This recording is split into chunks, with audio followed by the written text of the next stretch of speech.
नौकरी का जो क्रेडिट है वो लगातार सरकार लेना चाहती है, तो पूरक परिणाम क्यों नहीं जारी करेंगे? अगर मिनिमम कट ऑफ क्राइटेरिया बना है, जिन छात्रों अभ्यर्थियों ने मिनिमम कट ऑफ को पार कर लिया है तो उसको नौकरी हो गई, और उसी स्थान पर अगर किन्होंने मिनिमम कट ऑफ को पार कर लिया है वो आज रोड पर, सड़क पर प्रोटेस्ट कर रहे हैं। हमारी महिलाओं बहनों के साथ गलत तरीके से बर्बरतापूर्वक जो लाठीचार्ज हुआ है, कभी दुपट्टा छीना जाता है, कभी छीना झपटी होता है। भाई अगर आप बार बार कह रहे हैं कि पूरक परिणाम जो है वो जारी होगा, पूरक परिणाम जो है शिक्षा विभाग बीपीएससी को भेज दी है, तो इस तरह की चीज़ें आखिर कब तक चलेगी?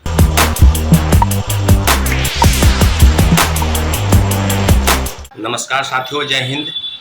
अभी बात होगी बीपीएससी टीआरई 3 जो शिक्षक बहाली है और जिसके पूरक परिणाम यानी सप्लीमेंट्री रिजल्ट की मांग को लेकर आज मुख्यमंत्री के आवास के पास छात्रों द्वारा, अभ्यर्थियों द्वारा लोकतांत्रिक तरीके से अपनी मांगों को लेकर लोग प्रदर्शन कर रहे थे, मुख्यमंत्री जी से मिलने की मांग कर रहे थे और उनके ऊपर बर्बरतापूर्वक लाठीचार्ज किया गया। तो कहने के लिए है यहाँ एक लोकतंत्र है, जनता द्वारा चुनी गई सरकार व्यवस्था के तहत लोगों को जो संपोषित करती है, लोगों की समस्याओं को लेकर जो समाधान करती है, उसलिए सरकार का गठन होता है।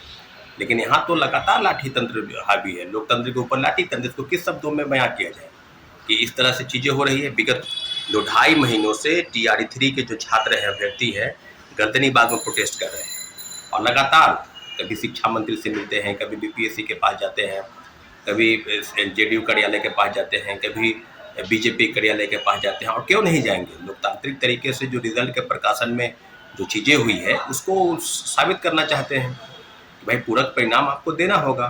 और पूरक परिणाम के संबंध में जो जानकारी है पूरी तरीके से आपको बता दें कि 87,000 पदों की जो वैकेंसी आई उसमें से मात्र अभी तक 66,000 रिजल्ट प्रकाशित हुआ और 51,000 लोगों को ही ज्वाइनिंग लेटर दिया गया। तो अभी भी कहा जाए तो 20 से 25,000 जो पद हैं वो अभी भी रिक्त है और रिक्त पदों को भरने की जो बात है उसके जानकारी चाहिए कि भाई अगर आप बार बार कह रहे हैं कि पूरक परिणाम जो है वो जारी होगा, पूरक परिणाम जो है शिक्षा विभाग बीपीएससी को भेज दी है, तो इस तरह की चीज़ें आखिर कब तक चलेगी? और जो शिक्षा मंत्री हैं सुनील कुमार जी लगातार कह रहे हैं कि चीज़ें हो गई है। कभी उन्होंने देखा कि कभी जब सैकड़ों की संख्या में अभ्यर्थी उनके आवास का घेराव किए तो उन्होंने स्पष्ट तौर पर कहा कि नहीं, हम इसका समाधान निकालेंगे, जल्द से जल्द इसकी जो समस्या है उसके समाधान की तरफ हम आगे बढ़ेंगे। और वो लगातार छात्रों को आश्वस्त करते दिखे, लेकिन उनके आश्वासन से जो मौखिक रूप से आश्वासन है उसमें तो कहीं भी सच्चाई दिखाई नहीं दी। अभी तक 2.5 महीना बीत गए। एक तरफ जहाँ बीपीएससी 17वीं सिविल सेवा के परीक्षार्थी हम लोग बैठे थे, वहीं दूसरी तरीके से दूसरी तरफ भी वहीं पर गर्दनी बाग में ही टीआरई 3 पूरक परिणाम की मांग को लेकर भी अभ्यर्थी बैठे रहते थे, दिन रात धरने पर बैठे रहते थे। और आज लगातार जिस प्रकार से अभ्यर्थियों को गुमराह किया जा रहा है, लगातार उनके जो अधिकार है उनको छानन किया जा रहा है, तो यही बात है। अब टीआरई 3 की बात अगर करेंगे, टीआरई 2 की बात करेंगे, टीआरई 1 की बात, तो दोनों में यही हुआ। टीआरई 1 में आपको पता है कि लगातार जब प्रोटेस्ट चला तो 2773 लोगों का रिजल्ट मात्र प्रकाशित हुआ। 14,700 की सूची भेज दी गई थी शिक्षा विभाग से बीपीएससी और मात्र 2773 लोगों का रिजल्ट आया।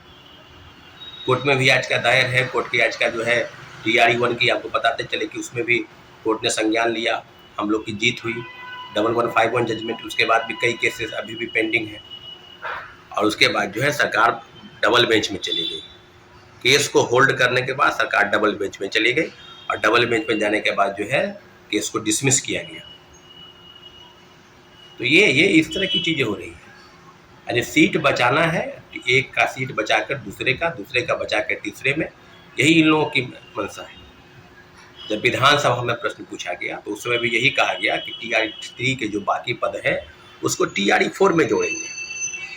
तो ये तो एक तरफ से कहा जाए तो नौकरी का जो क्रेडिट है वो लगातार सरकार लेना चाहती है, तो पूरक परिणाम क्यों नहीं जारी करेंगे? अगर मिनिमम कट ऑफ क्राइटेरिया बना है, जिन छात्रों अभ्यर्थियों ने मिनिमम कट ऑफ को पार कर लिया है तो उसको नौकरी हो गई, और उसी स्थान पर अगर किन्होंने मिनिमम कट ऑफ को पार कर लिया है वो आज रोड पर, सड़क पर प्रोटेस्ट कर रहे हैं। हमारी महिलाओं बहनों के साथ गलत तरीके से बर्बरतापूर्वक जो लाठीचार्ज हुआ है, कभी दुपट्टा छीना जाता है, कभी छीना झपटी होता है, कभी किन्हीं के हाथ में चोट लगी है, किन्हीं के पैर में चोट लगी है, तो हम मांग करते हैं कि पूरक परिणाम जारी हो। जो भ्रष्ट अधिकारी है, जिनको खुली छूट मिली है छात्रों अभ्यर्थियों पर लाठीचार्ज करने के, उनके ऊपर कार्रवाई हो, क्योंकि शिक्षा माफिया भ्रष्टाचारियों के पर आपकी तो लाठी नहीं उठती है।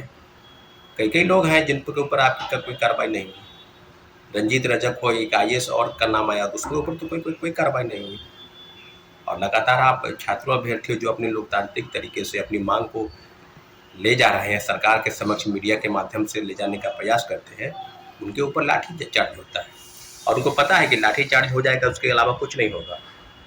शिक्षा विभाग के अधिकारी भी मिल रहे हैं, अब पता नहीं किन किन तरह का आश्वासन दे रहे हैं।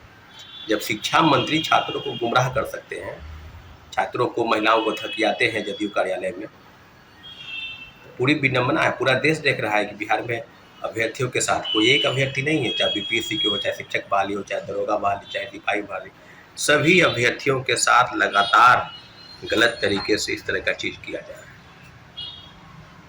तो हम लोग लगातार मांग कर रहे हैं और निश्चित रूप से मांग जायज़ है, क्योंकि जो पद रिक्त हैं उसको कहीं ना कहीं भरने की ज़रूरत है। जिनका एज लैप्स हो गया, जो TRE 4 में बैठने के योग्य नहीं है, उनके लिए कौन सा रास्ता है? कोई रास्ता तो बचना चाहिए ना। आज STET के आयोजन के में भी अभी तक संशय है कि STET आप लेंगे या नहीं। जो 23-25 BEd करके बैठे हैं, उनके लिए कोई दूसरा विकल्प कहाँ है? TRE 4 कब आएगा, ये भी अभी तक क्लियर नहीं हो पाया कि कब तक आएगा। कुछ लोग बोलते हैं जून तक आ जाएगा, कुछ लोग अगस्त बोलते हैं, कोई कुछ बोलता है। दूसरे का बचा के तीसरे में, यही इन लोगों की मंशा है। जब विधानसभा में प्रश्न पूछा गया तो उस समय भी यही कहा गया कि TRE 3 के जो बाकी पद है उसको TRE 4 में जोड़ेंगे। तो ये तो एक तरफ से कहा जाए तो नौकरी का जो क्रेडिट है वो लगातार सरकार लेना चाहती है। तो पूरक परिणाम क्यों नहीं जारी करेंगे? अगर मिनिमम कट ऑफ क्राइटेरिया बना है, जिन छात्रों अभ्यर्थियों ने मिनिमम कट ऑफ को पार कर लिया है, तो उसको नौकरी हो गई। और उसी स्थान पर अगर किन्होंने मिनिमम कट ऑफ को पार कर लिया है, वो आज रोड पर, सड़क पर प्रोटेस्ट कर रहे हैं। हमारे महिलाओं बहनों के साथ गलत तरीके से बर्बरतापूर्वक जो लाठीचार्ज हुआ है, कभी दुपट्टा छीना जाता है, कभी सीना झपटी होता है, कभी किन्हीं के हाथ में चोट लगी है, किन्हीं के पैर में चोट लगी है। तो हम मांग करते हैं कि पूरक परिणाम जारी। जो भ्रष्ट अधिकारी है, जिनको खुली छूट मिली है छात्रों अभ्यर्थियों पर लाठीचार्ज करने के, उनके ऊपर कार्रवाई हो। क्योंकि शिक्षा माफिया भ्रष्टाचारियों के पर आपकी तो लाठी नहीं उठती है। कई लोग हैं जिन के ऊपर आपकी कोई कार्रवाई नहीं हुई। इसलिए पूरी तरीके से TRE 3 के पूरक परिणाम जारी होने चाहिए। अभी भी 20,000 से 25,000 पद 1 से 11वीं तक, यानी 1 to 5 से लेकर 11-12 तक, प्राथमिक से लेकर उच्चतर माध्यमिक तक जो पद लिखते हैं सभी को भरा जाए। और जो पुलिसकर्मी छात्रों अभ्यर्थियों की मांग सुनने की बजाय उनके ऊपर बेबर्तापूर्वक लाठीचार्ज होता है, उनके ऊपर कार्रवाई करें, यही मांग करते हैं। और लगातार जब तक हमारी मांग पूरी नहीं हो जाती है, अभ्यर्थियों के साथ, शिक्षक अभ्यर्थियों के साथ हम लोग खड़े हैं। साथियों, धन्यवाद। जय हिंद।